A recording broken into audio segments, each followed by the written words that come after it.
എല്ലാ മനുഷ്യർക്കും എല്ലാ മതസ്ഥർക്കും വളരെ ലളിതമായി മനസ്സിലാകേണ്ട തൗഹീദ്. അല്ലാതെ അവരെങ്ങനെ ഇസ്ലാമിലേക്ക് വരും, അവരെങ്ങനെയാണ് ഒരു മുസ്ലിമായി നാളെ സ്വർഗാവകാശികളായി മാറി? ലളിതമാണ്. എന്താണ് ആ ലാളിത്യം?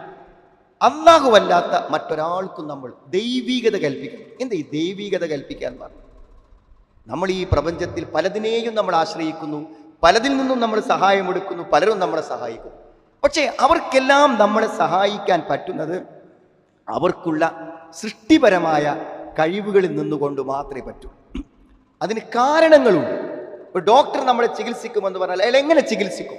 അയാൾ രോഗം മനസ്സിലാക്കി അതിന് പറ്റുന്ന മരുന്ന് തരും. ആ മരുന്ന് ശരീരത്തിൽ ഫലിക്കുമ്പോൾ രോഗം മാറും. ഇവിടെ ഒരു സഹായവും കാരണങ്ങളിലൂടെ അല്ലാതെ നമ്മൾ സ്വീകരിക്കുന്നില്ല. നമ്മൾ ആരോട് എന്താവശ്യപ്പെട്ടാലും അയാൾ പറയും, എനിക്ക് പറ്റൂലട്ടോ, എനിക്ക് പൈസ ഇല്ലട്ടോ, എനിക്ക് തരാനില്ലട്ടോ. അയാൾക്ക് കാരണങ്ങളില്ലെങ്കിൽ നമ്മളെ സഹായിക്കാൻ പറ്റൂല. ഡോക്ടർ പറയും, ഈ രോഗത്തിന് ഒരു മരുന്നുണ്ട്, നിങ്ങൾ ഇങ്ങനെയാണ് മരിച്ചു പോകും, ഇത് 3 മാസമൊക്കെ ജീവിക്കും. കാരണം കാരണങ്ങൾ മുറിഞ്ഞു. കാരണങ്ങൾക്കപ്പുറത്ത്, കാര്യകാരണങ്ങൾക്കപ്പുറത്ത് നമ്മളെ സഹായിക്കാൻ പറ്റുന്ന ഒരേ ഒരു ശക്തിയേ ഉള്ളൂ. അവനാണ് ഇലാഹ്, അവനാണ് അല്ലാഹു. മറ്റാർക്കും അത് പറ്റില്ല. അതുകൊണ്ട് അല്ലാഹുവിന് കഴിയാത്ത ഒന്നുമില്ല. അവന്റെ കേൾവിക്ക് പരിധിയില്ല, അവന്റെ കാഴ്ചക്ക് പരിധിയില്ല, അവന്റെ കഴിവുകൾക്ക് പരിധിയില്ല, അവന്റെ സഹായങ്ങൾക്ക് പരിധിയില്ല. അതുകൊണ്ട് ഏത് സന്ദർഭത്തിലും നിരാശ എന്ന് പറയുന്നത് തൗഹീദുള്ള ഒരു മുവഹിദിന് ഇല്ല. എന്നാൽ എല്ലാവർക്കും പരിധിയുണ്ട്, എല്ലാവർക്കും പരിധിയുണ്ട്. ആ പരിധിക്കുള്ളിൽ നിന്ന് മാത്രമേ എല്ലാവർക്കും നമ്മളെ സഹായിക്കാൻ പറ്റുള്ളൂ. അതിൻ്റെ അപ്പുറത്ത് സഹായിക്കാൻ പറ്റുന്നവൻ, കാരണങ്ങൾക്കപ്പുറത്ത് സഹായിക്കാൻ പറ്റുന്നത് അള്ളാഹുവാണ്. മറിയം റളിയല്ലാഹു അൻഹു കുട്ടിയുണ്ടായി. ഒരു പുരുഷന്റെ സ്പർശനമില്ല, ഒരു കാരണമില്ല. കാരണമില്ലാതെ ഒരു കുഞ്ഞുണ്ടായി. കാരണമില്ലാതെ കുഞ്ഞിനെ നൽകാൻ അത് അള്ളാഹുവിന് മാത്രമേ പറ്റുള്ളൂ, വേറെ ആർക്കും പറ്റൂല. അള്ളാഹുവിന്റെ കഴിവുകൾ അത് മറ്റാർക്കും ഉണ്ടാവാൻ പാടില്ല. മാ ലാ യഖ്ദിറു അലൈഹി ഇല്ലല്ലാഹ്. അള്ളാഹുവിന് മാത്രം കഴിയുന്നത് അള്ളാഹുവോട് മാത്രം ചോദിക്കുക എന്നാണ് സുഹൃത്തിന്റെ അടിസ്ഥാനം. നിങ്ങൾക്കറിയാലോ, ഈ തൗഹീദിന്റെ ആശയം വളരെ വ്യക്തമായി ഖുർആനിൽ പറഞ്ഞ മുഴുവൻ തൗഹീദിന്റെ ആശയങ്ങളെയും സമന്വയിപ്പിച്ച ഒരായത്ത് എനിക്കും നിങ്ങൾക്കൊക്കെ കാണാതെ അറിയും. അതാണ് ഇയ്യാക നഅ്ബുദു വ ഇയ്യാക നസ്തഈൻ. ഈ തൗഹീദിന്റെ പ്രതിജ്ഞ എല്ലാ മുസ്ലിമും നമസ്കാരത്തിൽ നിർവഹിക്കും. നിന്നെ മാത്രം ഞങ്ങൾ ആരാധിക്കുന്നു, നിന്നോട് മാത്രം ഞങ്ങൾ സഹായം ചോദിക്കുന്നു. എപ്പോഴെങ്കിലും നിങ്ങൾ ആലോചിച്ചു, ഈ ആയത്തിന്റെ അർത്ഥം കേട്ടപ്പോൾ എപ്പോഴെങ്കിലും സുഹൃത്തുക്കളെ നിങ്ങൾ ചിന്തിച്ചു, ഞാൻ പന്തി നിസ്കാരത്തിൽ പറഞ്ഞു അള്ളാഹുവോട് മാത്രമേ സഹായം ചോദിക്കൂ എന്നല്ലേ ഞാൻ പറഞ്ഞത്? പക്ഷെ എനിക്കൊരു ടാക്സി വിളിച്ചല്ലോ, ഞാൻ ഭക്ഷണം വേണമെന്ന് ഭാര്യയോട് പറഞ്ഞല്ലോ, ഞാൻ സാമ്പത്തിക പ്രതിസന്ധി വന്നപ്പോൾ ഒരാളുടെ 1000 രൂപ കടം വാങ്ങിയല്ലോ. അപ്പൊ അള്ളാഹുവേ നിന്നോട് മാത്രം സഹായം ചോദിക്കുമെന്ന് പറഞ്ഞിട്ട് ഞാൻ ആ പ്രതിജ്ഞ ലംഘിച്ചില്ലേ എന്ന് എപ്പോഴെങ്കിലും നമ്മുടെ മനസ്സിൽ തോന്നിയോ സുഹൃത്തുക്കളെ? അങ്ങനെ തോന്നാതിരിക്കാൻ കാരണം, നമ്മൾ ചോദിച്ച സഹായങ്ങളെല്ലാം കാരണങ്ങൾക്കുള്ളിലാണ്. അയാൾക്ക് പണമുണ്ട്, അതുകൊണ്ട് അയാളുടെ വായ്പ ചോദിച്ചു. അയാൾക്ക് ചികിത്സിക്കാൻ അറിയും, അതുകൊണ്ട് അയാളുടെ ചികിത്സിക്കാൻ പറഞ്ഞു. അയാൾക്ക് എന്നെ പിടിക്കാൻ ശക്തിയുണ്ട്, അതുകൊണ്ട് എഴുന്നേൽക്കാൻ എന്നെ ഒന്ന് പിടിക്കണമെന്ന് പറഞ്ഞു. എൻ്റെ ലഗേജ് വാഹനത്തിലേക്ക് കയറ്റി വെക്കാൻ അയാൾക്ക് ആരോഗ്യമുണ്ട്, അതുകൊണ്ട് ചോദിച്ചു. ഇതൊക്കെ നമുക്ക് ചോദിക്കാം. എന്താ സുഹൃത്തുക്കളെ, ഈ കാരണങ്ങൾക്കപ്പുറത്തുള്ള സഹായം അള്ളാഹു അല്ലാത്തോട് ചോദിച്ചാലോ? അതാണ് ശിർക്ക്, അതാണ് തൗഹീദ് പോവുക. അപ്പോൾ നിങ്ങൾക്ക് എന്നെ കൊണ്ട് കഴിയുന്ന എന്തും എന്നോട് ചോദിക്കാം. പക്ഷെ 2 കണ്ണുകളും അടഞ്ഞ് ഞാൻ മരിച്ചാൽ നിങ്ങളും ഞാനും തമ്മിലുള്ള, അല്ലെങ്കിൽ നമ്മളും ആ മഹാത്മാവും തമ്മിലുള്ള, അല്ലെങ്കിൽ നമ്മളും ഒരു വലിയും തമ്മിലുള്ള, നമ്മളും പ്രവാചകന്മാരും തമ്മിലുള്ള എല്ലാ ബന്ധങ്ങളും മരണത്തോടെ തീർന്നു. മരിച്ചു പോയ ഒരു വ്യക്തിയുമായി ബന്ധപ്പെടാൻ ഒരു കാരണവുമില്ല. അപ്പൊ കാരണങ്ങൾക്കപ്പുറത്ത് പറ്റുമെങ്കിലേ ആ ഖബറിൽ കിടക്കുന്നവന് നമ്മളെ സഹായിക്കാൻ പറ്റൂ. അയാളുടെ സഹായം നമ്മളിലേക്ക് എത്താൻ, നമ്മളെ സഹായിക്കണമെന്ന ആവശ്യം അയാളിലേക്ക് എത്താൻ ഇപ്പോൾ ഒരു കാരണം നിലവിലില്ല. എനിക്ക് കേൾക്കാൻ പറ്റുമോ? അയാൾക്ക് അറിയാൻ പറ്റുമോ? കാണാൻ പറ്റൂല. അപ്പോൾ ആ മഹാത്മാവ് നമ്മളെ സഹായിക്കണമെങ്കിൽ കാരണങ്ങൾക്കപ്പുറത്ത് കഴിവ് വേണം. അത് ആരെ മാത്രം കഴിവാണ്? അള്ളാന്റെ മാത്രം കഴിവാണ്. അതുകൊണ്ട് സുഹൃത്തുക്കളെ, ഏതെങ്കിലും ഒരു മഹാത്മാവ്, മരിച്ചുപോയൊരു മഹാത്മാവ് നമ്മളെ സഹായിക്കുമെന്നോ, നമുക്ക് കുഞ്ഞിനെ തരുമെന്നോ, നമ്മുടെ അസുഖം മാറ്റുമെന്നോ വിചാരിക്കുമെങ്കിൽ നമ്മുടെ ലളിതമായ ചോദ്യം, അതെങ്ങനെ അയാൾ മാറ്റും? അയാൾക്ക് നമ്മുടെ ആവശ്യങ്ങൾ അറിയാൻ പറ്റുമെങ്കിൽ ആ ആവശ്യങ്ങളെ ചോദിക്കുന്നതിനാണ് പ്രാർത്ഥന എന്ന് പറയാം. നിന്റെ ടാക്സി ആയിട്ട് നീ ഒന്ന് വരുമോ? എന്ന് ഞാൻ ഫോണിൽ വിളിച്ചാൽ അത് പ്രാർത്ഥനയല്ല, കാര്യകാരണ ബന്ധങ്ങൾക്കുള്ളിലുള്ള ഒരു ചോദ്യമാണത്. അതിനപ്പുറത്തേക്കുള്ള ചോദ്യം ഒരു പ്രതിരൂപത്തോട്, ഒരു ചിത്രത്തോട്, ഒരു പൂവിനോട്, ഒരു മരത്തിനോട്, ഒരു കബറിൽ കിടക്കുന്ന മഹാത്മാവ് എന്റെ ആവശ്യങ്ങൾ അറിയും, അയാളുടെ എന്റെ ആവശ്യങ്ങൾ ചോദിക്കുമ്പോൾ അത് മറഞ്ഞ വഴിയാണ്, അദൃശ്യമാർഗമാണ്, കാര്യകാരണ ബന്ധങ്ങൾക്കപ്പുറത്താണ്, അയാൾക്ക് കഴിയാത്തതാണ്. അത് ചോദിച്ചാൽ ആ ചോദ്യം പ്രാർത്ഥനയാണ്. പ്രാർത്ഥന ആരാധനയാണ്. നമ്മൾ അയാളെ ആരാധിച്ചു. മരിച്ചുപോയ ഒരു വ്യക്തിയോട് നമ്മുടെ ആവശ്യം പറയുമ്പോൾ അത് ദുആയാണ്. അയാളോട് ദുആ പറഞ്ഞാൽ നമ്മൾ അയാളെ ആരാധിച്ചു. ഇയ്യാക നഅ്ബുദു, നിന്നെ മാത്രം ആരാധിക്കും എന്ന് പറഞ്ഞ ആ നിയമം ഞങ്ങൾ ലംഘിച്ചു. ഇത് നമ്മൾ ഉണ്ടാക്കി പറയണോ? അല്ല, ഖുർആനിലുണ്ട്. ഫസ്തഗാസഹുല്ലദീ മിൻ ശിഅതിഹി അലല്ലദീ മിൻ അദുവ്വിഹി. മൂസാ നബി അലൈഹിസ്സലാമിനോട് ഒരു ബനൂ ഇസ്രായേലുകാരൻ അയാൾ ആക്രമിക്കപ്പെട്ടപ്പോൾ സഹായം ചോദിച്ചു. ആ സഹായം ചോദിക്കാം, അത് മൂസാ നബി അലൈഹി സ്വലാമിന് കഴിയുന്ന സഹായമാണ്. കഴിവുകൾക്കപ്പുറത്തുള്ള സഹായം ചോദിക്കുമ്പോൾ അത് അള്ളാഹ്ക്ക് മാത്രമേ പറ്റൂ. അള്ള എന്തും കേൾക്കും, ഏതു ഭാഷയും കേൾക്കും, എവിടുന്ന് വിളിച്ചാലും കേൾക്കും. വിളിച്ചില്ലെങ്കിലും മനസ്സിലുള്ളത് അറിയും. അപ്പോൾ കബറക പോയി നിൽക്കുമ്പോൾ നമ്മളെ മനസ്സിലുള്ളത് അയാൾ അറിയുമെങ്കിൽ അയാളിനെ അതറിയാനുള്ള എന്തു കാരണമാണ് അയാൾക്കുള്ളത്? അയാൾ എങ്ങനെ അറിയും? അയാൾ അറിയുമെന്ന് വിശ്വസിച്ചാൽ പോലുമായി. സുഹൃത്തുക്കളെ, ഇത് പറഞ്ഞു കൊടുക്കുമ്പോൾ സാധാരണ ചോദിക്കാനുള്ള ഒരു ചോദ്യമാണെന്ത്? അദൃശ്യമായി മറഞ്ഞ നിലയിൽ നമ്മളെ സഹായിക്കാൻ അള്ളാഹ്ക്ക് മാത്രമേ പറ്റുമെങ്കിൽ മലക്കു സഹായിക്കുന്നില്ലേ? ജിന്ന് നമ്മളെ ഉപദ്രവിക്കുന്നില്ലേ? മലക്കിനെ കാണുന്നില്ലല്ലോ, ജിന്നിനെ കാണുന്നില്ലല്ലോ. അതേപോലെ തന്നെയല്ലേ ഔലിയാക്കൾ, അതേപോലെ തന്നെയല്ലേ മരിച്ചുപോയവർ എന്ന് ചോദിക്കാറുണ്ട്. സുഹൃത്തുക്കളെ, നമ്മുടെ കണ്ണുകൾ കാണുന്നില്ലെന്ന് മാത്രം, പക്ഷേ മലക്കുകൾ സഹായിക്കുന്നുവെങ്കിൽ അവർ കാരണങ്ങൾക്കുള്ളിലാണ്. അള്ള സഹായിക്കുമ്പോഴല്ല അവർ സഹായിക്കും. ജിന്നിനെ നമ്മൾ കാണുന്നില്ല, ആ ശൈത്താൻ നമ്മളെ ഉപദ്രവിക്കുന്നുവെങ്കിൽ നമ്മൾ കാണുന്നില്ല എന്ന് മാത്രമേ ഉള്ളൂ. അവർക്ക് അതിനുള്ള കാരണങ്ങൾക്കുള്ളിൽ അവരുടെ സൃഷ്ടിപരമായ കഴിവിൽ നിന്നുകൊണ്ട് മാത്രമാണ് അവർ ചെയ്യുന്നത്, അല്ലാതെ അവർക്ക് ചെയ്യാൻ പറ്റൂല. അപ്പൊ ആ തെളിവ് ഒരിക്കലും മഹാത്മാക്കളോടും പുണ്യാത്മാക്കളോടും ചോദിക്കാനുള്ള തെളിവല്ല. എത്രമാത്രം അറിയും? ഇതിങ്ങനെ പറഞ്ഞ് തൗഹീദ് ഉള്ളവർ പോലും വിശ്വസിച്ചു. എന്ത്? കാര്യകാരണ ബന്ധങ്ങൾക്കപ്പുറത്ത് അള്ള മാത്രമേ ഉള്ളൂ. ഇത് കാരണങ്ങളില്ലാതെ പ്രവർത്തിക്കാൻ അള്ളാഹ്ക്ക് മാത്രമേ പറ്റൂ. അഭൗതികമായ കഴിവ് അള്ളാഹ്ക്ക് മാത്രമേ ഉള്ളൂ. അദൃശ്യമായ കഴിവ് അള്ളാഹ്ക്ക് മാത്രമേ ഉള്ളൂ.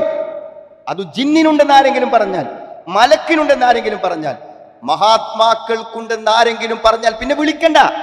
അവർ വിളിക്കേണ്ട ഒരാവശ്യമല്ല. അത് വിശ്വസിച്ചാൽ തന്നെ അയാൾ ശിർക്കിലായി. അള്ളാഹുവിന് മാത്രമുള്ള കഴിവാണ് അദൃശ്യ കഴിവ്, അഭൗതിക കഴിവ്. അത് ഏതെങ്കിലും സൃഷ്ടിക്കുണ്ടെന്ന് പറഞ്ഞാൽ, അത് മരിച്ചുപോയവർക്കാവട്ടെ ജീവിച്ചിരിക്കുന്ന ഒരു മനുഷ്യരാവട്ടെ, ആർക്കുണ്ടെന്ന് വിശ്വസിച്ചാലും സുഹൃത്തുക്കൾ, അതോടുകൂടെ നമ്മുടെ വിശ്വാസത്തിൽ ശിർക്ക് വന്നു. അപ്പൊ അങ്ങനെ വിശ്വസിക്കുന്നവർ ഏത് അദൃശ്യമാവും അഭൗതികവുമായ കഴിവ്, കാര്യകാരണ ബന്ധങ്ങൾക്കപ്പുറത്തുള്ള കഴിവാണ്, മലക്കിന്റെ കഴിവ്, ജിന്നിന്റെ കഴിവ് എന്ന് ആരുടെയെങ്കിലും മനസ്സിലൊരു വിശ്വാസമുണ്ടെങ്കിൽ സുഹൃത്തുക്കളെ മടങ്ങണം.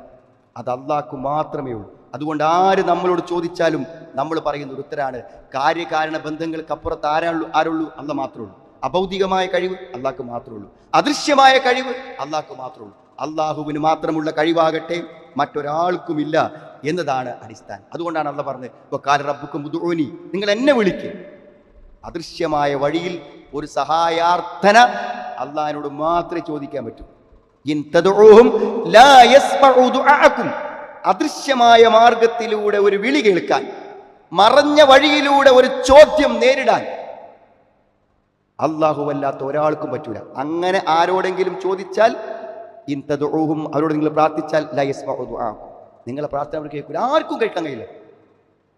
അള്ളാഹു കേൾക്കുന്ന വഴിയിലൂടെ, മറഞ്ഞ വഴിയിലൂടെ ഒരു ചോദ്യം കേൾക്കാൻ, പ്രാർത്ഥന കേൾക്കാൻ അല്ലാതെ ആർക്കും പറ്റൂല. അങ്ങനെ പറ്റുമെന്ന് വിശ്വസിച്ചാൽ അവൻ ശിർക്ക് ചെയ്തു, അവർക്ക് ആരാധന ചെയ്തു, അവന്റെ തൗഹീദിൽ പിഴവ് പറ്റി എന്നതാണ് സുഹൃത്തുക്കളെ അതിന്റെ അടിസ്ഥാനം. ഇത് അടിസ്ഥാനപരമായിട്ടുള്ള കാര്യമാണ്. ഇത് സഹായം ചോദിക്കുന്നതിൽ മാത്രമല്ല. നമുക്കൊരു പാമ്പിനെ പേടിയാണ്. പാമ്പിനെ എങ്ങനെ നമ്മൾ പേടിക്കണത്? പാമ്പിനെ പേടിക്കണത്, പാമ്പിന് വിഷമുണ്ട്, അത് കടിച്ചാൽ ആ വിഷം കയറും, നമ്മൾ മരിക്കും. അങ്ങനെ പേടിച്ചാൽ ആ പേടി ശിർക്കല്ല. എന്നാൽ ഇവിടുത്തെ കാവിലൊരു സർപ്പമുണ്ട്, ആ സർപ്പം കോപിച്ചാൽ നമ്മുടെ ഇപ്പോൾ ജനിച്ച കുട്ടിക്ക് അപസ്മാരം വരും, നമ്മൾ അകാരണമായി മരിക്കും.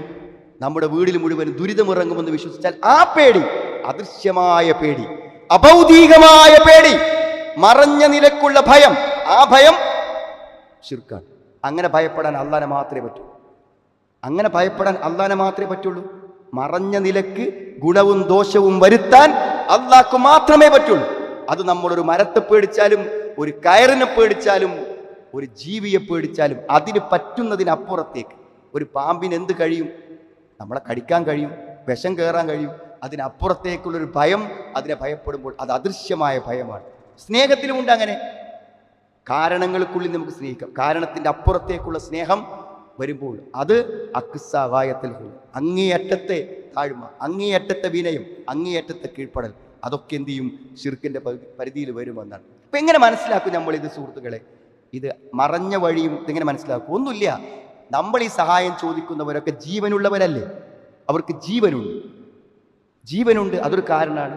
അവർ നമ്മളെ മുന്നിലുണ്ട്, ഹാളിറാണ്. നമ്മൾ എന്തവരോട് ചോദിക്കുന്നുവോ അത് അയാൾക്ക് പറ്റും. ടാക്സിക്കാരനെ നമ്മൾ വിളിക്കുമ്പോൾ അയാൾ നമ്മളെടുത്തുണ്ട്, അയാൾ നമുക്ക് എത്തും, അയാൾ നമ്മളെ മുന്നിലുണ്ട്, അയാളിപ്പോൾ ജീവിച്ചിരിക്കുന്നുണ്ട്, അയാൾക്ക് വാഹനം എടുത്ത് വന്ന് നമ്മളെ കൊണ്ടുപോകാൻ പറ്റും. അത് ഭൗതികമാണ്, അത് കാര്യകാല ബന്ധങ്ങൾക്കുള്ളിലാണ്. എന്നാൽ ആകാശത്തിരിക്കുന്ന ഫ്ലൈറ്റ് നിയന്ത്രിക്കാൻ കബർ കിടക്കണ ആക്കി എങ്ങനെ പറ്റും സുഹൃത്തുക്കളെ? അതിനെന്ത് കാരണമാണ്? അദൃശ്യമായ കഴിവ് വേണം. അത് അള്ളാഹ്ക്ക് മാത്രമുള്ളതാണ്. അത് വേറെ ആരെങ്കിലും ആരോപിക്കാൻ പറ്റൂല. ശരി, നമ്മുടെ കുട്ടി പരീക്ഷ എഴുതാൻ പോണു, ഏതെങ്കിലും മക്കാമിൽ പോയി അവിടെ നിന്ന് എന്തെങ്കിലും വാങ്ങി വെള്ളം കൊണ്ടുവന്നാൽ എങ്ങനെ ആ ഖബറിൽ കിടക്കുന്ന ആളെ നമ്മളെ കുട്ടിയെ പാസ്സാക്കും? അത് പാസ്സാക്കാൻ അയാൾക്ക് കഴിയുമെങ്കിൽ അയാൾക്ക് സൃഷ്ടികൾക്ക് കഴിവിന് അപ്പുറത്തൊരു കഴിവ് വേണം, അഭൗതികമായ കഴിവ് വേണം, അദൃശ്യമായ കഴിവ് വേണം. എത്ര ലളിതമായിട്ടാണ് നബി സ്വല്ലല്ലാഹു അലൈഹി വസല്ലം നമുക്ക് പഠിപ്പിച്ചു തന്ന കാര്യങ്ങൾ. എത്ര ലളിതമായ ഒരു ഉദാഹരണം. പുതിയ കുറേ മുസ്ലിങ്ങളുണ്ട് ഒരു യുദ്ധത്തിന് പോകുമ്പോൾ. അങ്ങനെ എല്ലാവരും പാടെ പോണ സമയത്ത് പഴയ കാലത്ത് ജാഹിലിയാക്കാത്ത് ജീവിച്ച ആൾക്കാരും തൗഹീദ് ശരിക്കും മനസ്സിലാകാത്ത ആൾക്കാരായ പോലെ വരും. ഈ ശത്രുക്കളായ മുശ്രിക്കീങ്ങളൊക്കെ എന്തുണ്ട്, ഓരോ വാള് ഒരു മരത്തുമ്മ കൊളത്തിയെടുത്ത് പോകും. അപ്പോൾ ആ മരത്തുമ്മ കൊളത്തിയാൽ അവരെ വാളിനൊരു കുരുത്തം കിട്ടും, ഒരു അഭൗതികമായ ശക്തി കിട്ടും. എന്നിട്ട് യുദ്ധം ചെയ്താൽ ജയിക്കും. ബർക്കത്തെടുക്കാന്നല്ലേ നമ്മൾ. അപ്പൊ സഹാബത്തിൽപ്പെട്ട ചില ആൾക്കാർ പറഞ്ഞു, ഇജ അല്ലരാതാത്തു അമ്പാത്ത്, ഒരു കുളത്തുമരം ഞങ്ങൾക്കും വാളവുമൊന്ന് കൊളത്തി അതിൻ്റെ പൊരുത്തം കിട്ടിയിട്ട് പോകാൻ ഒരു വാള് ഞങ്ങൾക്കും, ഒരു കുളത്തുമരം. അപ്പൊ നബി സ്വല്ലല്ലാഹു അലൈഹി വസല്ലം തരുമോ? ഇത് മൂസാ നബിയോട് അദ്ദേഹത്തിന്റെ കൗമ് ചോദിച്ച ചോദ്യം നിങ്ങൾ എന്നോട് ചോദിക്കുന്നു. അവർക്ക് ഇലാഹുണ്ടല്ലോ, അതേപോലെ ഞങ്ങൾക്കും ഒരു ഇലാഹ്. നോക്ക് നിങ്ങൾ, ബർക്കത്തെടുക്കാൻ അഭൗതികമായ ശക്തിയും കഴിവും കുരുത്തവും പൊരുത്തവും തരുന്ന ഒരു മരം ചോദിച്ചപ്പോൾ ഒരു ഇലാഹിനെ ചോദിച്ചു. അതാണ് ലാ ഇലാഹ ഇല്ലല്ലാഹ്. അഭൗതികമായ കുരുത്തവും പൊരുത്തവും തരാൻ പറ്റുന്ന ഒരേ ഒരു ഇലാഹ്, അത് അല്ലാഹ് മാത്രം. വേറെ മരത്തിനോ കല്ലിനോ ഏതെങ്കിലും ഒന്നിന് ആ മഹത്വം കൽപ്പിച്ചാൽ നാം മറ്റുള്ളവരെ പോലെയായി, മറ്റു മതസ്ഥരെ പോലെയായി, മറ്റു വിശ്വാസക്കാരെ പോലെ. അതുകൊണ്ട് സുഹൃത്തുക്കളെ, മുസ്ലിങ്ങളായ നമ്മുടെ വിശ്വാസം മറഞ്ഞ വഴിയിലൂടെ, അഭൗതിക മാർഗത്തിലൂടെ, കാരണങ്ങളൊക്കെ അപ്പുറത്ത് നിന്നുകൊണ്ട് നമ്മളെ സഹായിക്കാൻ അള്ളാഹുവിന് മാത്രമേ പറ്റൂ. അതൊരു മരത്തിന് കഴിയുമെന്ന് വിചാരിച്ചാൽ പോലും. അപ്പോൾ കബറിങ്ങ പോയാൽ അവിടുത്തെ ഒരു ബർക്കത്തിട്ടും, അയാൾ തരുന്ന വെള്ളത്തിനൊരു ബർക്കത്തിട്ടും, അയാൾ കെട്ടുന്ന നൂലിൻ്റെ ഒരു ബർക്കത്ത് കിട്ടും. അപ്പോൾ ഒരു അഭൗതികമായ കഴിവ് നമ്മൾ അതിൽ ആരോപിച്ചു. അത് അള്ളാഹുവിന് മാത്രമുള്ളതാണ്, അത് ഒന്നിൻ്റെ മേലും ആരോപിക്കാൻ പറ്റും. പിന്നെ ലളിതമായി ചിന്തിക്കൂ സുഹൃത്തുക്കളെ, ഇപ്പോൾ കുറേ മഹാന്മാരെ പേര് പറയണു. നമ്മുടെ ലളിതമായ ചോദ്യം, ഇവരൊക്കെ അള്ളാഹുവിൻ്റെ അടുക്കൽ സ്വീകാര്യരായ വ്യക്തികളാണ് എന്ന് അള്ളാഹ് പറഞ്ഞു. ആ ഖബർ കിടക്കുന്ന ആ മഹാൻ എൻ്റെ അടുക്കൽ സ്വീകാര്യനായ വ്യക്തിയാണെന്ന് നമ്മോട് പറഞ്ഞു. ഏതെങ്കിലും പ്രവാചകന്മാർ പറഞ്ഞു? വഹി കിട്ടില്ല. റസൂലുള്ളാഹിന്റെ വഫാത്തിന് ശേഷം വന്ന ആളുകൾ നിങ്ങളറിയോ? ഉമ്മു അലാ എന്ന ഒരു സ്ത്രീ, ഒരു സഹോദരി, ഒരു സഹാബി വനിതയിൽപ്പെട്ട ഒരു മഹദി, അവരെന്ത് ചെയ്തു? പിന്നെ ഉസ്മാൻ ബിൻ മദൂൻ എന്ന് പറഞ്ഞ മഹാനായ ഒരു സഹാബി വഫാത്താകുന്ന സമയത്ത് അവിടെ വന്നു. അങ്ങനെ ആ മരണത്തിന് അവർ സാക്ഷിയാക്കി. ഹത്താ തവഫ, മരിക്കൻ, വജഅൽനാഹു ഫീ അഹ്വാബി. അങ്ങനെ മരിച്ചപ്പോൾ ഈ ഉസ്മാൻ ബിൻ മദൂൻ റളിയല്ലാഹു അൻഹുവിനെ വസ്ത്രത്തിൽ പൊതിഞ്ഞ് എന്ത് ചെയ്തു? മരിച്ച നമ്മളെ പൊതിഞ്ഞ് കിടത്തിയപ്പോൾ അപ്പോൾ ഫദഖല നബി സ്വല്ലല്ലാഹു അലൈഹി വസല്ലം മരിച്ചോടത്തേക്ക് വന്ന സമയത്ത് ഈ ഉമ്മു അലാവ് പറയാണ്, ഫഖുൽതു റഹ്മത്തുല്ലാഹി അലൈക അബസ്സായിബ് ഷഹാദത്തി അലൈക ലഖദ് അക്രമക്കല്ലാഹ്. എന്താ പറഞ്ഞത്? അള്ളാഹുവിൻ്റെ അനുഗ്രഹം താങ്കൾക്കുണ്ടാകട്ടെ, ഞാൻ സാക്ഷ്യപ്പെടുത്തുന്നു താങ്കളെ അള്ളാഹു ആദരിച്ചിട്ടുണ്ട് എന്ന് ഞാൻ സാക്ഷ്യപ്പെടുത്തുന്നു എന്ന് ഉമ്മു അലാ റളിയല്ലാഹു അൻഹു പറഞ്ഞു. അപ്പൊ റസൂലുള്ള എന്താ പറയുക? ഇവിടെ കുറെ ആൾക്കാരെ പറ്റി വരും, ഒരു സ്വർഗ്ഗത്തിലെ ആളാണ്, അള്ളാന്റെ അടുത്ത ആളാണ്, അള്ളാഹ് സ്വീകരിച്ച ആളാണ് എന്നൊക്കെ പറയുന്നവരോട് നമുക്ക് പറയാനുള്ളത്, അള്ളാഹുവിന്റെ റസൂല് ഈ സഹോദരിയോട് ചോദിച്ചു, നിനക്കെങ്ങനെ അറിയാം അല്ലാഹു അവനെ ആദരിച്ചു എന്ന് നിനക്കെങ്ങനെ അറിയാം? അപ്പൊ ആ സഹോദരി പറഞ്ഞു, ലാ അദ്രി ബി അബി അൻത വ ഉമ്മി, റസൂലേ എനിക്കറിയില്ല കേട്ടോ യാ റസൂലല്ലാഹ്, അമ്മാ ഹുവ ഫഖദ് ജാഅഹു, അദ്ദേഹം മരിച്ചു, അവന്റെ മരണം പൂർത്തിയായി, വല്ലാഹി ഇന്നി ലഅർജു ലഹുൽ ഖൈർ, അല്ലാഹ് അദ്ദേഹത്തിന് ഖൈർ കൊടുക്കട്ടെ എന്ന് ഞാൻ ആഗ്രഹിക്കുന്നു, വമാ അദ്രി വല്ലാഹി വ അന റസൂലുള്ളാഹ്, ഞാൻ അല്ലാഹുവിന്റെ ദൂതനാണല്ലോ, എനിക്ക് പോലും അറിയില്ല മാ യുഫ്അലു ബി, എന്നെ പടച്ചോൻ എന്താ കാട്ടുക, ഞാൻ മരിച്ചു ചെന്നിട്ട് ഇന്നെ പടച്ചോൻ എന്താ ചെയ്യാന്ന് എനിക്ക് പോലും അറിയില്ല, എന്നിട്ട് ഈ മരിച്ചു കിടക്കുന്ന വ്യക്തി മഹാനാണെന്ന് പറയാൻ, മഹത്വമുണ്ടെന്ന് പറയാൻ, അള്ളാഹു സ്വീകരിച്ചവനാണെന്ന് പറയാൻ ഉമ്മാനായെ നിനക്കെങ്ങനെ പറ്റുമെന്നാണ്.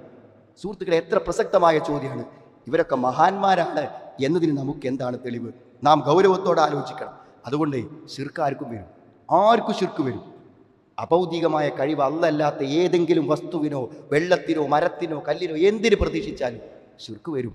അതുകൊണ്ടാണ് ഇബ്രാഹിം നബി പ്രാർത്ഥിച്ചത്, റബ്ബി ജഅൽ ഹാദൽ ബലദ ആമിനൻ, ഈ നാടിനെ നീ നിർഭയത്വമാക്കണം, അതുപോലെ വജുനുബ്നി വബനിയ അൻ നഅബുദൽ അസ്നാം, ബിംബങ്ങളുടെ തലയറുത്ത് തൗഹീദ് പഠിപ്പിച്ച ഇബ്രാഹിം നബി പ്രാർത്ഥിക്കണം തരും, ഇനി എൻ്റെ മക്കളെയും ബിംബാരാധന അകറ്റുന്നത്.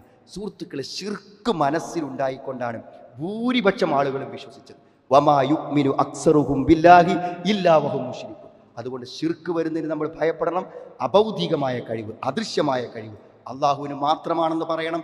കാര്യകാരണ ബന്ധങ്ങൾക്കപ്പുറത്തല്ല ജിന്ന്, കാര്യകാരണ ബന്ധങ്ങൾക്കപ്പുറത്തല്ല മലക്ക് എന്ന് നമ്മൾ മനസ്സുകൊണ്ട് ഉറപ്പിച്ചു വിശ്വസിക്കും. അതിനപ്പുറത്ത് അല്ലാഹ് മാത്രമേ ഉള്ളൂ. കാരണങ്ങളില്ലാതെ നമ്മുടെ ജീവിതത്തിൽ ഇടപെടാൻ അള്ളാഹുവിന് മാത്രമേ പറ്റൂ. തൗഹീദ് നിർത്തി യഥാർത്ഥ സത്യവിശ്വാസികളായി അള്ളാഹുവിനെ കണ്ടുമുട്ടാൻ അള്ളാഹു നമുക്ക് തൗഫീഖ് പ്രദാനം ചെയ്യും.